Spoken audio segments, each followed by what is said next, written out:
very interesting.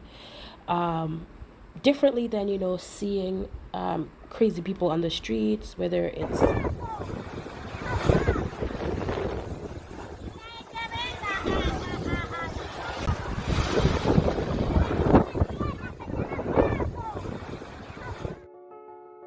today's topic. We're going to be talking about mental health. Now, I didn't plan on speaking about mental health, but I did have an experience which was, very interesting. Um, Differently than, seeing crazy people on the streets, whether it's in, um, it's back home or in the Caribbean. This is this experience was more from a standpoint of someone that you can tell have been experiencing mental illness periodically, or maybe I'd put it as they just started having um, issues or showing signs of mental illness.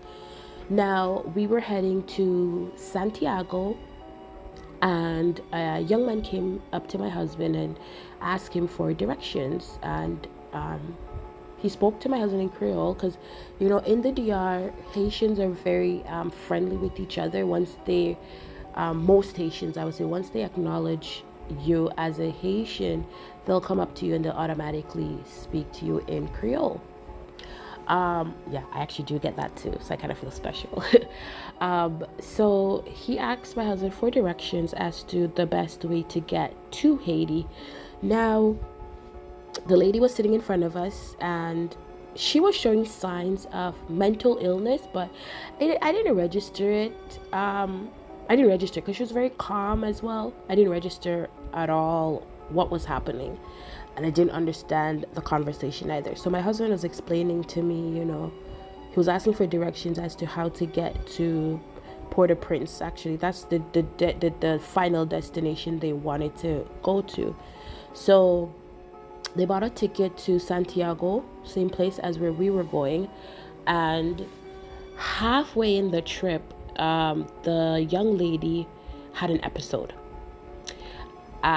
Before it got really bad, she was showing these signs where they had quite a bit of luggage, and instead of putting it in the overhead compartment on the bus, normally this bus that we take, it's almost like the Greyhound. Let me put it that way. It's similar to a Greyhound or a megabus.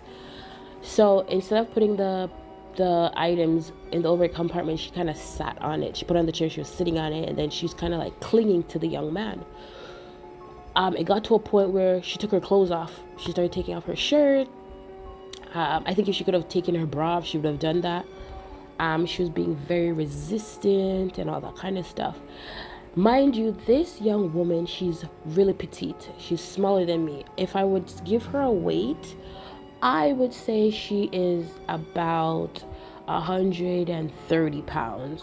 She's nowhere close to 150. Really petite young lady. Dressed really nicely and stuff like that. But as small as she was so strong. And as tall, and you could tell that this man is strong too. As tall and strong as he was, it really took a lot out of him to really contain her, because the bus ride is about 2.5 hours to the destination, and she was just slowly getting to the point of reacting or freaking out at this point. So it started where they would be speaking Creole, and she'd be like, no, and like it's kind of like she's pushing him away type of thing and all that kind of stuff. At that point, it got loud, where people on the bus was kind of like raising themselves up to kind of see what was happening, because they were sitting at the very front adjacent to the driver, and everybody else basically had a front view as to what was taking place. Now, when I see what was happening, what crossed my mind is that, oh my God, I think if he had really understand what's going on, he would have had someone accompany him to take her back home, because that was the plan, to bring her back to Haiti. I think he would be coming back to the DR, but it's just to bring her back to Haiti. And just that 2.5 hour drive it was a challenge for him. Mind you, the drive to get to Haiti, the route they were taking, and the route my husband did tell them to take, it's not a short route, but my husband was saying it's the safest. So breaking down the route from where we live, or the bus station where we are, to Santiago, then they would have to take another bus from Santiago to the city my husband's from, with his Cap-Haitien, and then another bus from Cap-Haitien to Port-au-Prince. When I understand the map of Haiti, I realize Port-au-Prince is very central, Cap-Haitien is very north. And from Cap to Port-au-Prince, my husband's like, it's at least a 7-hour drive, which for me, I'm just like, oh wow, But then from Santiago to Cap-Haitien, Haiti, it's like 5 hours type of thing. So when you look at geographical differences from within to external, it's kind of like, whoa. Back to, topic at hand. So this young lady was on the bus, and when she started, yelling and stuff, I turned to my husband and I said, is she okay? Then my husband was like, no, the man was saying, he's bringing her home. She has some mental issues, whatever. So looking at how everything is, this is all assumption. From a standpoint of a lot of Haitians come to the DR for better living and stuff like that. A lot of things can take a toll, from language to the hardship. Mind you, racism here is pretty high. You can't just get citizenship like that unless you pay for it, and a lot of Haitians do not have $2,500 to pay for citizenship. And you can't just get granted citizenship just like that unless you are married to a Dominican, or you are married to a foreigner that invests in the country and they're given citizenship for investing in the country. So a lot of Haitians go through a lot of suffering here. They go through a lot, I would say, depression as well, because the heat, a lot of them work in construction, and the sun gets real hot here, real hot. So things take a toll on people here, I would say, because me visiting, sometimes I go outside, the sun is like really pelting. So imagine working in construction in the sun, building, whether it's a house, a store, whatever the case is. So I don't know if she has a history of mental issues, or this is something that just happened for her or to her, let me put it that way. But the young man was bringing her home. Another thing too, it looks like they were in a relationship as well, because the way how she was like clinging onto him and stuff like that, everything as well. What I'm saying, assumption, just saying things from what I was viewing. So my understanding of mental health is that, if I take it from a biblical standpoint, I treat it as a spirit. It's a spirit that I would definitely say humiliates human, or a human, or humans. Let me put it that way. It's a spirit that humiliates humankind, because most people, let's look at it as people that have mental issues that live on the streets, because I'm not going to say homeless, because not every homeless person has mental issues, but I'm going to say here, most homeless people have mental issues. In the Caribbean, most homeless people have mental issues. They're talking to themselves, they're picking up bottles, this, that, whatever the case is. They go through the rummage, and that's how it is. And in the DR, there's quite a bit of mental people that are homeless here. One of the common characteristics I notice with the mental health aspect, or people that have mental health issues, the spirit tends to embarrass them. You will notice that over a period of time, they begin to walk naked. You know, nudity takes place, nudity comes in the picture, and that's one of the biggest levels of disgrace for humankind. You know, when we look at, let's say we look at things going viral where celebrity nude pictures were exposed, you know, we see how those things are handled. So we see the importance, or we see the secret of of nudity, you know, the importance of covering ourselves and so forth. Now when the spirit takes over, you notice that it's a humiliating spirit. You know, it's a humiliating spirit, and it allows this person to have no recollection of what's going on and strip themselves. Another level of humiliation is eating garbage, rubbish, you know, eating from the garbage, eating dirt, you know, collecting garbage, adorning yourself with garbage, you know, not taking care of yourself, no hygiene. So that's another big level of humiliation, because let's put it this way: if we go out and whether we take the train or the bus, or we go to an event, wherever it is, and we sit beside someone that stinks, you know, we're like, oh my god, ew, this person stinks.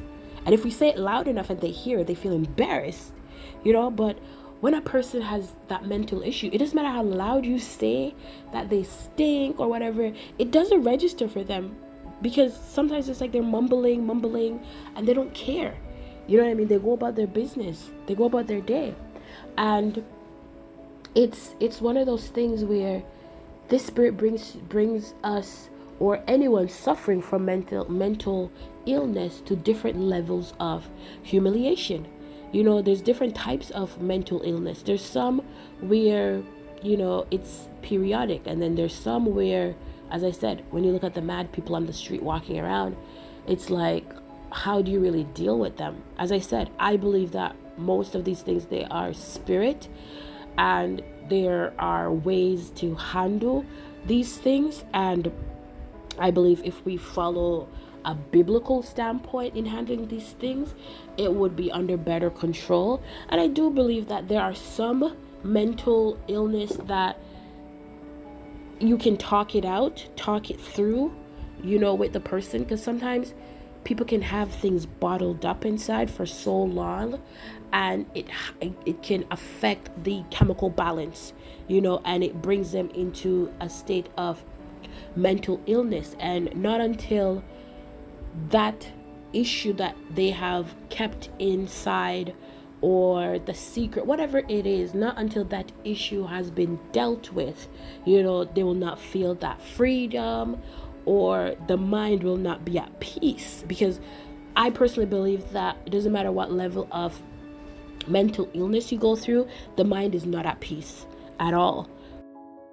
Mental illness, I consider it as a demon, or a nasty spirit, or foul spirit that humiliates the human race. Because the Bible says the devil comes to steal, kill, and to destroy, and he'll go to any means, you know, necessary to accomplish that. So, you know, to back up a little bit of what I have said, we're going to jump into Luke chapter 8 verse 29, Luke chapter 8 from 29 to 33. Definitely you'll see the reading on the screen, so you can read with me.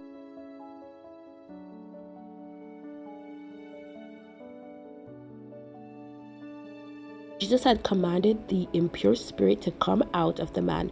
Many times it had seized him, and though he was chained hand and foot and kept under guard, he had broken his chains and had been driven by the demon into solitary places. Jesus asked him, "What's your name?" "Legion," he replied, because many demons had gone into him. And they begged Jesus, repeating not to order them to go into the abyss. I'm going to stop there, and I stopped at I didn't mark what the verse I stopped at. If you're on the north coast of the Dominican Republic, check out the B&M's customized print shop. Au revoir. I'm going to stop right there. So we now need to realize that some of these spirits have to be cast out.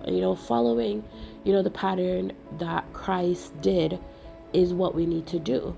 And a lot of the background aspect is that Christ had a pure life, to command such authority. So I believe that if we're going to attack the scope of mental illness from a spiritual standpoint, we as believers have to have a level of authority, on earth as it is in heaven. This is what Christ has spoken: to cast out demons, to heal, to raise the dead, all these things. But all these things I believe they come with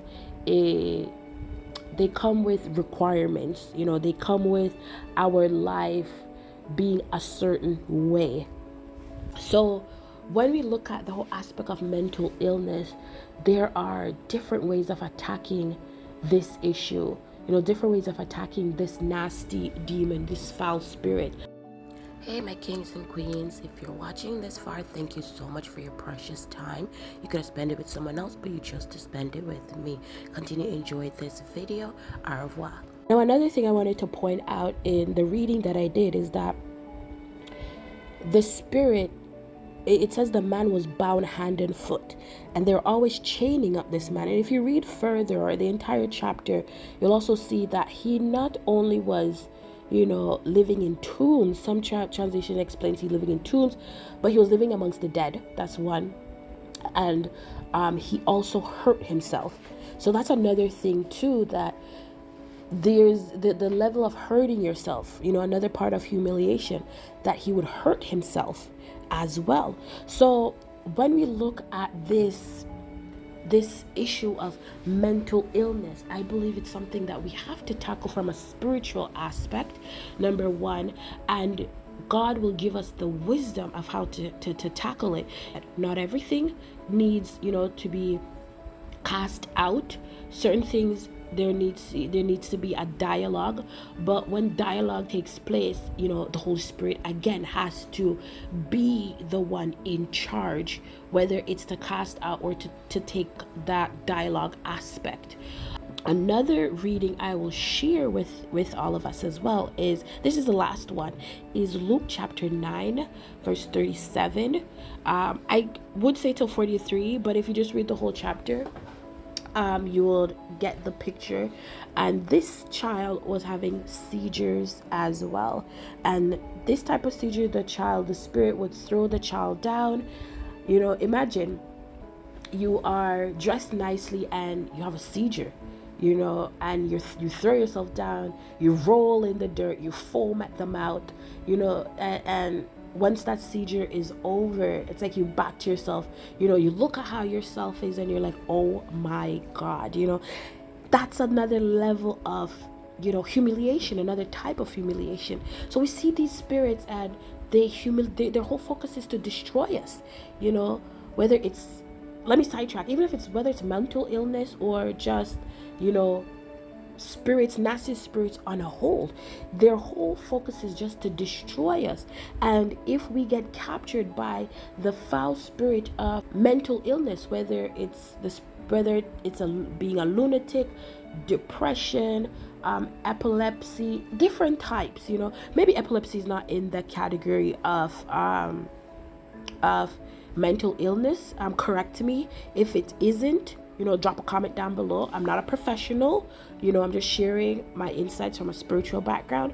And that's about it, So when we look at how these things are and how these things behave and they operate, they all have the same focus, characteristics, and behavior.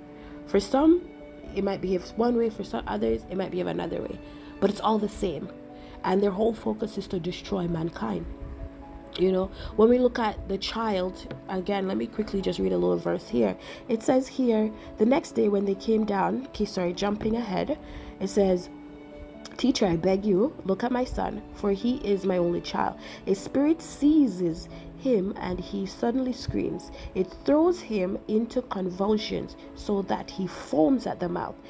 It scarcely ever leaves him and is destroying him. So when you look, they destroy us, right? Then he said, the father said to Jesus, I beg your disciples to drive it out, but they could not. You unbelieving and perverse generation. Jesus replied, how long shall I stay with you and put up with you? So that's another thing we have to look at, where when Jesus used that terminology, perverse and defiled generation, it's like, okay, that's for me, it's like a self-examination, that if I'm going to tackle these type of spirits and it's not working the way it should, do I need to examine myself, am I a part of that perverse aspect, or I need to go deeper, I need to go in depth to really deal with the spirit. Maybe there's more the Holy Spirit wants to share. When we look at these spirits and how they are, we have to now look at the aspect that, are we in the right place to tackle them? Is God saying that, you are not ready to deal with this? I need you to be more equipped, or whatever the case is. So my takeaway for myself is that whenever we see people with mental illness, I believe if we're not trained to assist, I think we should not intervene, because they get very physical, and if we're not trained as to how to calm them down or to restrain them, we can hurt them. And if we can help in different ways, let's say with the young man, my husband went and asked if he needed help, because to get the young lady off the bus, it took a good, thank God the bus waited to offload and unload. It took him a good 10-15 minutes for the young lady and him to get off the bus. And I did encourage my husband to ask if he needs any help, more so in carrying the luggage wise, because dealing with her alone and carrying the luggage was a lot. And as I said, as small as she was very strong. And we see the proof in the book of Luke chapter 8. We see the proof that it doesn't matter these people's size, when that spirit is in action, it's very strong. It breaks chains, whatever the case is. So I would say, when we see people with mental health issues, if they're physical, keep your distance. And I would say don't take pictures, because I never took pictures. I wouldn't say take pictures. I would not say to take pictures unless there's a situation that needs, evidence in that case. Assist in other ways if there is another person. And if it's a situation where the person is not violent, but maybe they need assistance in, sitting down, or they just need someone to help them to breathe so that they can calm, whatever the case is, you provide that. But as I said, if you're not an expert, I would not encourage you to step into that realm, because things can be things can get to 100 real quick. They just need someone to help them to breathe so that they can calm, whatever the case is, you provide that. But as I said, if you're not an expert, I would not encourage you to step into that realm, because things can be things can get to 100 real quick. So again, I'm not an expert on mental health. I do not have a degree in the medical aspect or the mental health aspect, but my video was inspired by the young woman on my trip to Santiago, and I decided to talk about it because it was an experience for me, and it really brought me back to back to the word with the man with the spirit of lesions, and how this spirit of mental health is becoming a pandemic. More and more as the years go by, it is getting very high. You know, the level of mental illness has gone through the roof these days, you know. So we have to do our best to take care of ourselves, eat healthy. I know it's hard sometimes, but taking care of ourselves is very important, and giving our mind rest. Hey, my kings and queens, if you're watching this far, thank you so much for your precious time. You could have spent it with someone else, but you chose to spend it with me. Continue to enjoy this video.